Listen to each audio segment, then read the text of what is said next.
संदीप सिंह उर्फ दीप सिद्धू जिहड़ा कि कौमी योद्धा है, उहदी याद विच अज असीं जुड़ बैठे हाँ।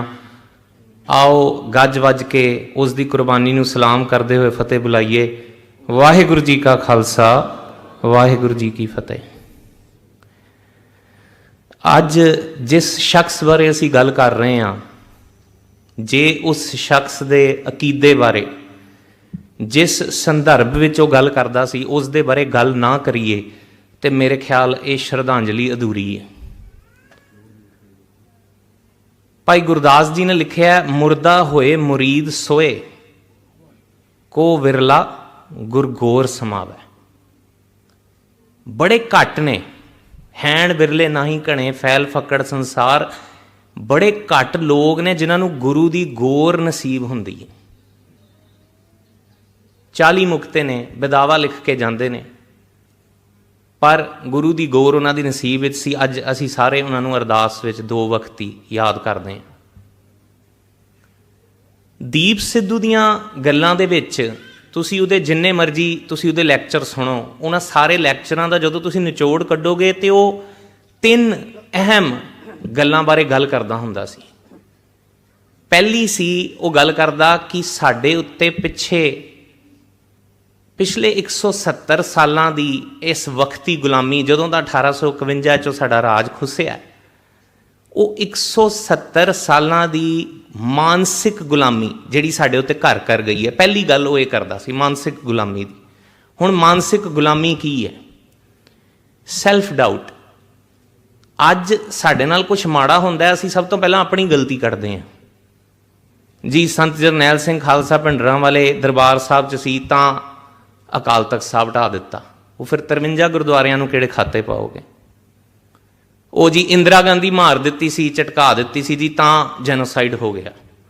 अपनियां ही गलतियां कड्ढी जा रहे हैं। सैल्फ डाउट इनू कहंदे ने मानसिक गुलामी की निशानी। दूसरी जिहड़ी वो अहम गल करदा हुंदा सी, वो गल करदा सी सिख किरदार दी, कि असी अपने किरदार नूं किदां भुल गए हैं, अपने किरदार तो किदां खुस गए हैं। असी वो कौम है जिहड़ी कदी किसी प्रभुता अगे, कदी किसी पैसे अगे, कदी किसी दे अगे झुकी नहीं, सदा अपनी स्वतंत्र आइडेंटिटी नूं मेनटेन करती रही। असी वो कौम आ ते अज असी किस तरह घसियारे बन गए। दूजी वो ये गल करदा हुंदा सी भी अपनी आइडेंटिटी नूं पछाणो, तुसी राजे हो, तुहानूं गुरु साहब ने कहा सी, इन गरीब सिखन को देहो पातशाही, याद रखे हमरी गुरियाई, कि ये मेरी गुरियाई नूं याद रखणगे। कुल वंश का नाश कर दिता, सब नूं बराबर कर दिता। जिथे शूद्र नूं भगती करन दी इजाजत नहीं सी, अपनी आइडेंटिटी नूं तां पछाणीए। खालसा काल पुरख की फौज, ये काल पुरख की फौज सी। इहदा काम केवल सिखां दे इंटरस्ट प्रोटैक्ट नहीं सी करना, दुनिया दे इंटरस्ट प्रोटैक्ट करना सी। अपनी आइडेंटिटी नूं भुल गए। ते तीसरी जिहड़ी वो गल करदा हुंदा सी, वो गल करदा हुंदा सी गुरु ते भरोसे दी। जे सिख अपनी वक्ती मानसिक गुलामी नूं कहंदा सी पछाण लवे, अपनी आइडेंटिटी नूं पछाण लवे, तो वह मानसिक गुलामी नूं भुल जाएगा।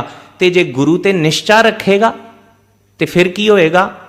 हस्ती सिर ज्यों अंकस है, अहरण ज्यों सिर दे, मन तन आगे राख के ऊबी सेव करे, एवं गुरमुख आप निवारिए सब राज श्रिष्ट काले। फिर राज दूर नहीं, फिर राज भाग दूर नहीं। गल है रियलाइजेशन की, पछाण की। वो सदा अपने लैक्चरां च गल करदा हुंदा सी कि किस तरह तुसी घल्लूकारे तुहाडे ते वापरे, तुहाडे सिरां दे मुल पै गए, तुसी जंगलां च चले गए, जंगलां तो वापस आके अबदाली जिहड़ा किते नहीं सी हारिया, तुसी दरबार साहब च इकत्तर होके रातों रात भज गया।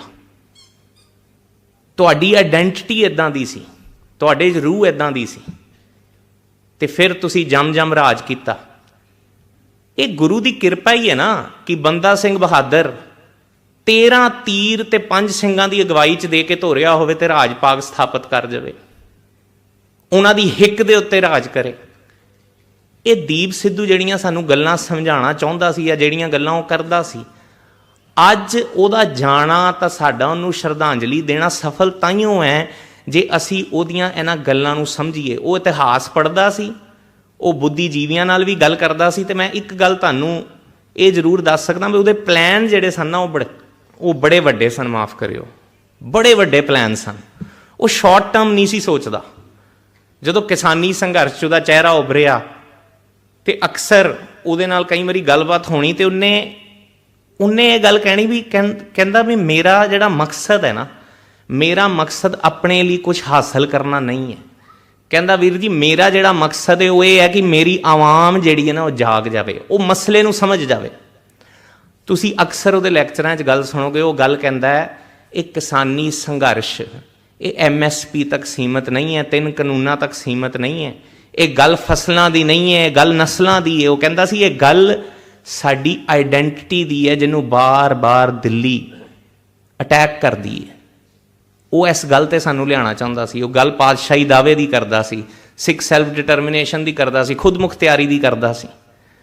ਸੋ ਅੱਜ ਜੇ ਅਸੀਂ ਵਾਕਈ ਉਹਨੂੰ ਸੱਚੀ ਸ਼ਰਧਾਂਜਲੀ ਦੇਣਾ ਚਾਹੁੰਦੇ ਹਾਂ ਜਾਂ ਅਸੀਂ ਉਹਦੇ ਵੀਰ ਦੇ ਸ਼ਬਦਾਂ ਨੂੰ ਪ੍ਰਣਾਏ ਹੋਏ ਹਾਂ ਤੇ ਇਹ 3 ਚੀਜ਼ਾਂ ਆਪਣੇ ਮਨ ਵਿੱਚ ਵਸਾ ਲਈਏ।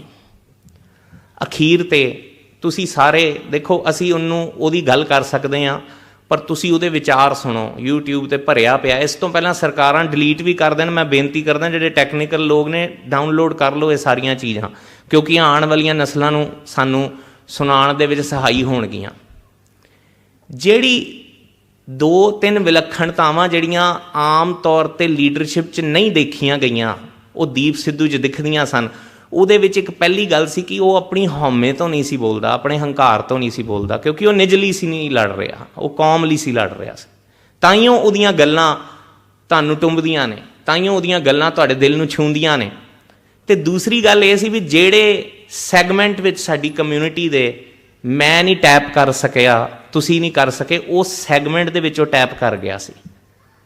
ਹਾਈਲੀ ਐਜੂਕੇਟਿਡ ਐਲੀਟ ਕਲਾਸ ਜਿਹੜੀ ਕਿ ਉਹਨੂੰ ਸੁਣਦੀ ਸੀ ਤੇ ਮੰਨੋ ਯਕੀਨ ਕਿ ਕਿਸ ਤਰੀਕੇ ਦੇ ਨਾਲ ਕਿਸਾਨੀ ਸੰਘਰਸ਼ ਤੋਂ ਬਾਅਦ ਜਿਸ ਤਰ੍ਹਾਂ ਲੋਕਾਂ ਦੀ ਸੋਚ ਵਿੱਚ ਫਰਕ ਆਇਆ, ਜਿਸ ਤਰ੍ਹਾਂ ਉੱਥੇ ਦੇ ਇਨਰ ਸਰਕਲਸ ਵਿੱਚ ਸੈਲਫ ਡਿਟਰਮੀਨੇਸ਼ਨ ਦੀ, ਖੁਦ ਮੁਖਤਿਆਰੀ ਦੀ, ਪਾਤਸ਼ਾਹੀ ਦਾਅਵੇ ਦੀ, ਰਾਜ ਸਿੱਖ ਰਾਜ ਦੀ ਗੱਲ ਤੁਰੀ, ਉਸ ਲੈਵਲ ਤੱਕ ਗੱਲ ਨਹੀਂ ਸੀ ਤੁਰੀ।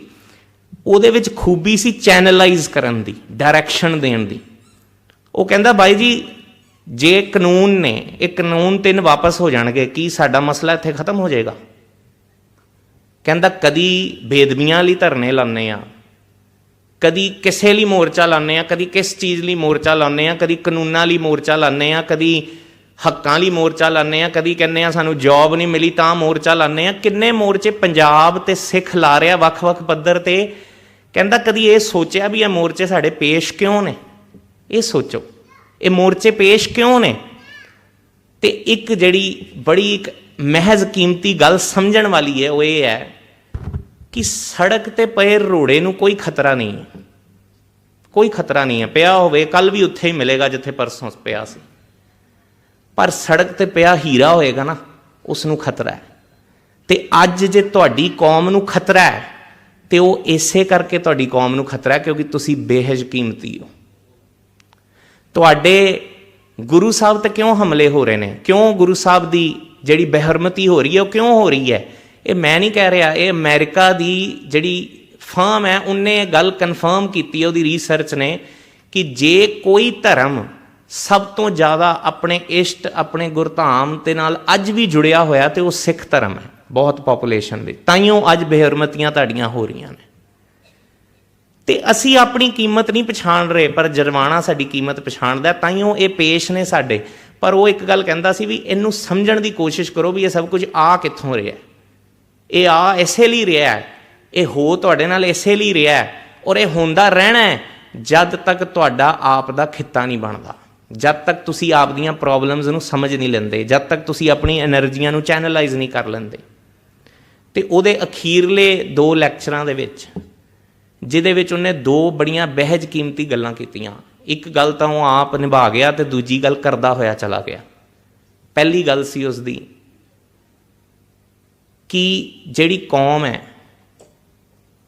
ਕਹਿੰਦਾ ਮੈਨੂੰ ਅਕਸਰ ਲੋਕ ਮੇਰੇ ਤੇ ਇਲਜ਼ਾਮ ਲਾ ਰਹੇ ਨੇ, ਮੈਨੂੰ ਅਕਸਰ ਲੋਕ ਇਹ ਕਹਿ ਰਹੇ ਨੇ ਕਿ ਜਿਹੜੀਆਂ ਗੱਲਾਂ ਦੀਪ ਤੂੰ ਕਰ ਰਿਹਾ ਹੈ ਤੂੰ ਫਿਰ ਪੰਜਾਬ ਦੇ ਵਿੱਚ ਖੂਨ ਖਰਾਬਾ ਕਰਾਏਂਗਾ। ਇਹ ਮੈਂ ਨਹੀਂ ਕਹਿ ਰਿਹਾ, ਉਹਦੇ ਲੈਕਚਰਾਂ 'ਚ ਹੈ। ਤੂੰ ਫਿਰ ਖੂਨ ਖਰਾਬਾ ਕਰਾਏਗਾ, ਫਿਰ ਖੂਨ ਡੁੱਲੇਗਾ। ਉਹ ਕਹਿੰਦਾ ਮੈਨੂੰ ਬਾਈ ਜੀ ਇੱਕ ਗੱਲ ਤੁਸੀਂ ਇਹ ਦੱਸੋ, ਸਿੱਖ ਕੌਮ ਨੂੰ ਨੇ ਸਵਾਲ ਪੁੱਛਿਆ ਕਿ ਤੁਸੀਂ ਮੈਨੂੰ ਇੱਕ ਗੱਲ ਦੱਸੋ ਕਿ ਤੁਸੀਂ ਕਦੋਂ ਡਰੇ ਹੋ ਖੂਨ ਡੋਲਣ ਤੋਂ? ਕਦੀ ਡਰੇ ਹੋ ਖੂਨ ਡੋਲਣ ਤੋਂ? ਜਦੋਂ ਜਦੋਂ ਖੂਨ ਡੁੱਲਿਆ ਤੁਹਾਡੀ ਕੌਮ ਦੀ ਤਕਦੀਰ ਬਦਲੀ ਹੈ ਤੇ ਉਹ ਆਪ ਕਰ ਗਿਆ ਜੇ। ਹੁਣ ਆਪਣਾ ਖੂਨ ਡੋਲ ਗਿਆ ਤੁਹਾਡੇ ਤੇ। ਕੋਈ ਕਹਿ ਦੇਵੇ ਐਕਸੀਡੈਂਟ ਹੈ, ਕੋਈ ਕਤਲ ਹੈ, ਕੋਈ ਕੁਛ ਹੈ, ਇੱਕ ਗੱਲ ਤਾਂ ਜ਼ਾਹਿਰ ਹੈ ਨਾ ਕਿ ਉਹ ਕੌਮ ਦੀ ਗੱਲ ਕਰਦਾ ਕਰਦਾ ਆਪਣਾ ਖੂਨ ਡੋਲ ਕੇ ਤੇ ਇਸ ਦੁਨੀਆ ਤੋਂ ਚਲਾ ਗਿਆ। ਤੇ ਦੂਸਰੀ ਗੱਲ ਉਹ ਕਹਿੰਦਾ ਹੁੰਦਾ ਸੀ, ਉਹ ਕਹਿੰਦਾ ਸੀ ਕਿ ਜਿਹੜੀ ਤੁਹਾਡੀ ਆਪਸੀ ਫੁੱਟ ਹੈ, ਕਹਿੰਦਾ ਜਿਹੜੀ ਏਕਤਾ ਹੈ ਨਾ, ਇਹ ਚੋਇਸ ਨਹੀਂ ਹੈ, ਇਹ ਨੀਡ ਹੈ, ਇਹ ਨੀਡ ਹੈ। ਤੇ ਜੇ ਅੱਜ ਵਾਕਈ ਅਸੀਂ ਉਹਦੀ ਸੋਚ ਨੂੰ ਸਿਜਦਾ ਕਰਨਾ ਹੈ ਨਾ, ਤੇ ਇਹ ਅੱਜ ਅਕੀਦਾ ਇੱਧਰੋਂ ਲੈ ਕੇ ਜਾਈਏ, ਗਰਮ ਦਲੀਏ, ਇਹ ਨਰਮ ਦਲੀਏ, ਸਰਕਾਰੀਏ, ਗੈਰ ਸਰਕਾਰੀਏ, ਸਾਰੇ ਫਰਕਾਂ ਨੂੰ ਮਿਟਾ ਦਿਓ। ਪੰਜਾਬ ਜੀਏਗਾ ਤਾਂ ਹੀ ਜੇ ਅਸੀਂ ਸਾਰੇ ਇਕੱਤਰ ਹੋ ਕੇ ਇੱਕ ਫਰੰਟ ਤੇ ਆ ਕੇ ਅਸੀਂ ਗੱਲ ਕਰਾਂਗੇ, ਇੱਕੋ ਜੀ ਗੱਲ ਕਰਾਂਗੇ। ਤੇ ਜਿਹੜੇ ਅੱਜ ਮੇਰੇ ਵੀਰ ਇੱਥੇ ਬੈਠੇ ਨੇ, ਜੇ ਉਹ ਸੋਚਦੇ ਨੇ ਕਿ ਉਹ ਕੀ ਕਰ ਸਕਦੇ ਨੇ ਦੀਪ ਸਿੱਧੂ ਲਈ, ਤੇ ਤੁਹਾਨੂੰ ਬੇਨਤੀ ਹੈ ਕਿ ਉਹਦੇ ਲੈਕਚਰ ਸੁਣੋ ਤੇ ਅੱਜ ਤੋਂ ਅਕੀਦਾ ਕਰੋ ਕਿ ਜਿਹੜੇ ਪੰਥਕ ਸਰਕਲਸ 'ਚ ਨਹੀਂ ਵਿਚਰਦੇ ਜਾਂ ਜਿਹੜੇ ਪੰਜਾਬ ਦੇ ਬਾਰੇ ਨਹੀਂ ਚਿੰਤਤ ਹੈਗੇ, ਤੁਸੀਂ 5 ਬੰਦਿਆਂ ਦੀ ਜ਼ਿੰਮੇਵਾਰੀ ਲਓਗੇ ਆਪਣੀ ਜ਼ਿੰਦਗੀ 'ਚ, ਉਹਨਾਂ ਨੂੰ ਪੰਜਾਬ ਦੇ ਬਾਰੇ ਜਾਣੂ ਕਰਾਉਣ ਦੀ ਜਾਂ ਦੀਪ ਦੀ ਇੱਕ ਸਪੀਚ ਸੁਣਾਉਣ ਦੀ। ਇੰਨਾ ਅਕੀਦਾ ਕਰ ਲਓ ਬਸ। ਪ੍ਰਚਾਰ ਕਰਨਾ ਸ਼ੁਰੂ ਕਰ ਦਿਓ, ਹੱਲ ਆਪਣੇ ਆਪ ਨਿਕਲ ਜਾਣਗੇ। ਇਹ ਕੌਮ ਉਹ ਕੌਮ ਹੈ ਜਿਹੜੇ ਸਿਰਾਂ ਦੇ ਮੁੱਲ ਪੈਣ ਤੇ ਬਾਵਜੂਦ ਆਪਣਾ ਰਾਜ ਬਣਾ ਗਈ।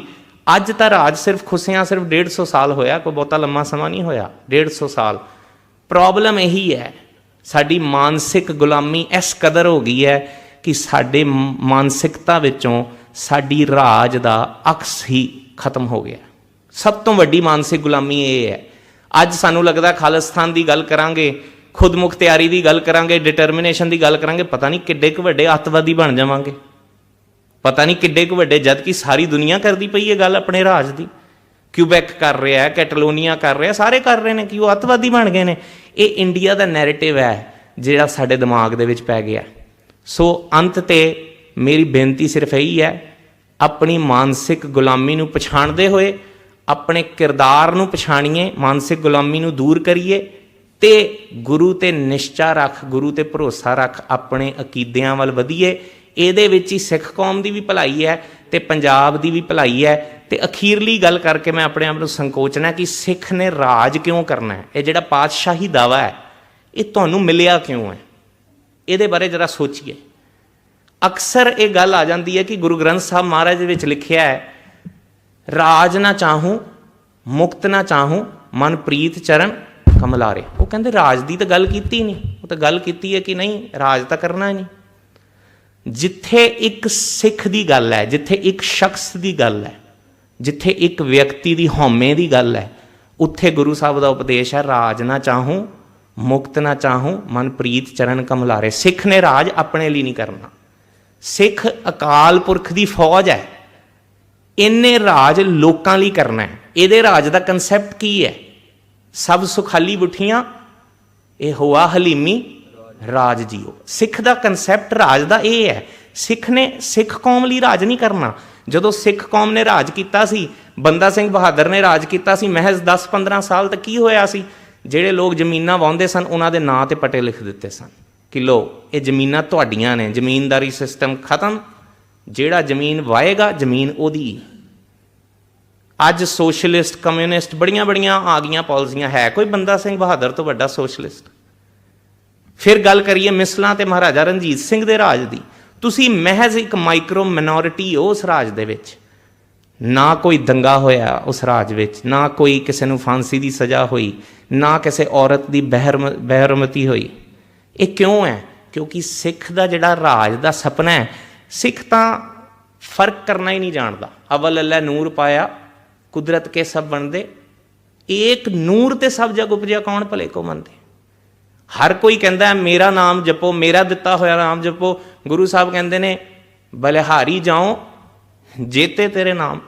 ਹੈ ਹੀ ਨਹੀਂ ਕੋਈ। ਮਹਾਰਾਜ ਜਦੋਂ ਮਹਾਰਾਜ ਦੇ ਕਨਸੈਪਟ ਨੂੰ ਸਮਝੀਏ, ਜਿੱਥੇ ਗੁਰੂ ਸਾਹਿਬ ਕਹਿੰਦੇ ਨੇ ਨਾ ਹਮ ਹਿੰਦੂ ਨਾ ਮੁਸਲਮਾਨ, ਅੱਗੇ ਕੀ ਕਹਿੰਦੇ ਨੇ ਜੀ? ਅੱਲਾ ਰਾਮ ਕੇ ਪਿੰਡ ਪੁਰਾਣ।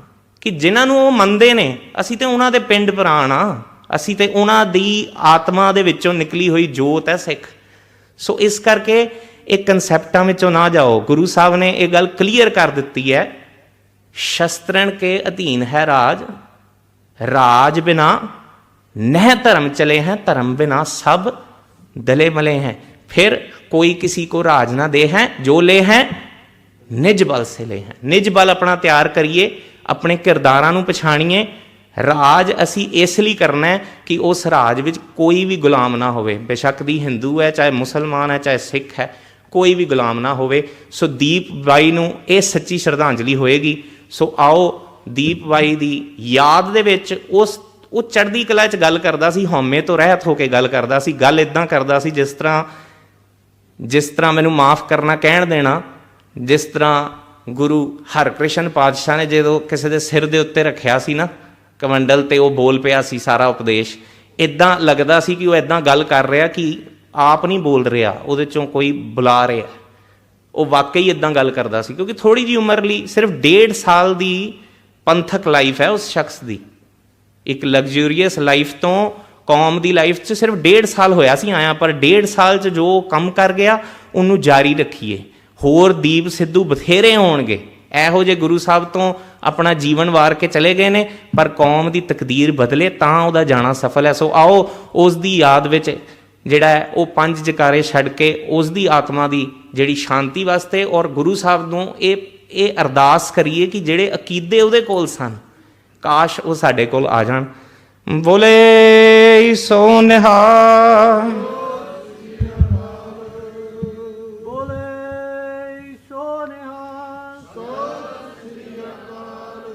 थोड़ी गड़कदी आवाज विच सत श्री अकाल, सत श्री अकाल। झंडे बुंगे जुगो जुग टल धर्म का जयकार, जो गज के बुलावे निहाल हो जावे, कलगी तर जीता मृता मानू पावे। सत श्री अकाल। सो दास इन्ने ही शब्द कहंदा अज खिमा दा जाचक है। तुहाडे अगे अरदास बेनती जोदड़ी है कि जरूर ओहदियां गल्लां सुनो और ओहदियां गल्लां नूं लोकां तक पहुँचाओ। इन्ने ही शब्द कहंदा अज दास अपने आप नूं संकोचदा है। वाहिगुरू जी का खालसा, वाहिगुरू जी की